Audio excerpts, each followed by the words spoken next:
अस्सलाम वालेकुम दोस्तों, आप देख रहे हैं उर्दू HD यूट्यूब चैनल। पिछली एक सदी में इंसान ने जितनी ज़्यादा और जितनी स्पीड से तरक्की की है, उसको देखते हुए ये अंदाज़ा लगाना कोई मुश्किल बात नहीं है कि हमारी प्यारी दुनिया 2050 में कैसी होगी। आज की वीडियो में भी हम आपको चंद ऐसी चीज़ें दिखाएंगे या डिस्कस करेंगे जो माहिरीन के मुताबिक आपको 2050 या फिर उससे पहले ही देखने को मिल जाएंगी। तो आपसे गुजारिश है कि वीडियो को आखिर तक देखिएगा। दोस्तों, अब तो ये अल्लाह के अलावा किसी को मालूम नहीं कि इंसान 2050 तक बाकी रहेंगे या नहीं। पर अगर दुनिया 2050 तक कायम रही तो आपको ऐसी हैरत अंगेज़ इजाज़त देखने को मिलेंगी जो आपका सर चकरा देंगी।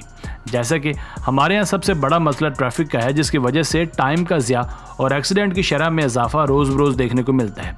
पर बहुत सी कंपनीज़ का दावा है कि 2050 तक आपको ऐसी ऐसी कार्स देखने को मिलेंगी जो ज़मीन पर चलने के अलावा हवा में भी उड़ने की सलाहियत रखती होंगी। जेट एविएशन के मुताबिक अभी भी कुछ ऐसी कारों पर इक्का दुक्का एक्सपेरिमेंट किए गए हैं जो हवा में एफिशिएंटली उड़ सकती हैं और 2050 तक उनको मज़ीद ट्रांसफॉर्म और एडवांस बनाकर सड़कों पर लाया जाएगा। इसके अलावा बगैर ड्राइवर के चलने वाली कार्स पर तो काम बहुत तेज़ी से जारी है। दुनिया के अमीर शख्स एलन मस्क की कंपनी टेस्ला बगैर ड्राइवर से चलने वाली कार्स बनाने में यद तूला रखती है। उनका कहना है कि जब ये कार सड़कों पर आएंगी तो उनमें लगे एडवांस सेंसर्स की वजह से एक्सीडेंट की शरह तकरीबन ज़ीरो हो जाएगी, क्योंकि ये अपने आगे आने वाली किसी भी इंसान या गाड़ी को सेंस करने की सलाहियत रखते होंगे। कार्स के अलावा आपको सड़क पर सेल्फ ड्राइविंग मोटरसाइकिल्स भी देखने को मिलेंगे जो बगैर किसी ड्राइवर के बताई गई लोकेशन पर सही सलामत पहुंच जाएंगे। क्राइम रेट को मजीद कम करने के लिए हर शख्स को एक खास किस्म का ID कार्ड दिया जाएगा जो उसकी हर नकलो हरकत पर नजर रखेगा। किसी नाखुशगवार वाक़े की सूरत में पुलिस और बाकी सिक्योरिटी इदारों के लिए उस बंदे को ट्रेस करना बाएं हाथ का खेल होगा। ज़मीनी सफ़र के बाद अब बात करते हैं हवाई सफ़र की। हवाई जहाज़ तो पहले ही हमारे लिए सफ़र का इंतहाई आसान और लग्जरी तरीका है, पर आने वाले कुछ सालों में हवाई और बहरी जहाज़ों का साइज़ बहुत बड़ा हो जाएगा। आपको जहाज़ में ही 5 स्टार होटल वाली सारी सहूलियात दी जाएंगी। इसके अलावा उनकी छतें ट्रांसपेरेंट होगी, मतलब आप जहाज़ के अंदर बैठकर आसमान पर टिमटिमाते सितारों का झुरमुट हसीन नज़ारा देख सकेंगे। हमारी अब तक की सबसे बड़ी ज़रूरत यानी कि मोबाइल फ़ोन भी आपकी सोच से ज़्यादा एडवांस हो जाएंगे। मोबाइल फ़ोन्स को ट्रांसपेरेंट बनाने पर काम किया जा रहा है। आपकी कलाइयों पर लगे इस ट्रांसपेरेंट फ़ोन को वाईफाई के जरिए भी चार्ज किया जा सकेगा। ट्रांसपेरेंट मोबाइल्स ना ही कभी गुम होंगे और ना ही उनको रिपेयर करने की ज़रूरत पड़ेगी। 2050 तक जहां हमारे लिए इतनी ज़्यादा सहूलियात होंगी, वहीं एक बड़ा मसला भी है जिसने माहिरीन को चकराए हुए है, और वो मसला है बढ़ती हुई आबादी को कंट्रोल करने का। एक अंदाजे के मुताबिक जहां इंसानी आबादी अभी 7 अरब है, वहां पर यानी 2050 तक ये बढ़कर 9 अरब हो जाएगी, जिसकी वजह से फॉसिल फ्यूल्स यानी पानी जैसी अजीम नेमत की किल्लत आए रोज़ एक नया मसला होगी। अभी तो बड़ी बड़ी बिल्डिंग्स बनाने में कई साल और बहुत सारा सरमाया लग जाता है, पर चीज़ को अब बहुत आसान कर दिया जाएगा। मार्केट में एक नई मशीन मुतारफ़ करवाई गई है जिसे 3D प्रिंटर कहते हैं, और ये कमांड पर कुछ भी बनाने की सलाहियत रखती है। छोटी सी पेंसिल से लेकर बड़ी बड़ी बिल्डिंग्स तक 3D प्रिंटर्स का इस्तेमाल तो अभी से ही जोर पकड़ने लगा है और बहुत सारी चीज़ों को इसकी मदद से बनाया भी जा चुका है। 2050 को अगर रोबोट्स का दौर कहा जाए तो शायद गलत ना होगा।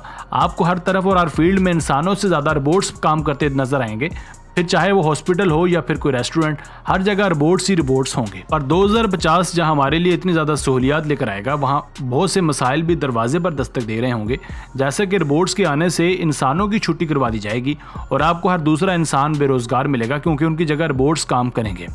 लोग भी इंसानों से ज़्यादा रोबोट्स को तरजीह देंगे, क्योंकि एक तो रोबोट्स थकते नहीं हैं, दूसरा इनको तनख्वाह भी नहीं देनी पड़ती, और तीसरा ये कि ये काम में गलती भी नहीं करते। 2050 में इतनी ज़्यादा सहूलियात किए जाने की वजह से इंसान सुस्त और काहिल हो जाएगा। हमारे सारे काम तो गैजेट्स ही कर देंगे, इसलिए हमें कुछ करने की ज़रूरत नहीं होगी।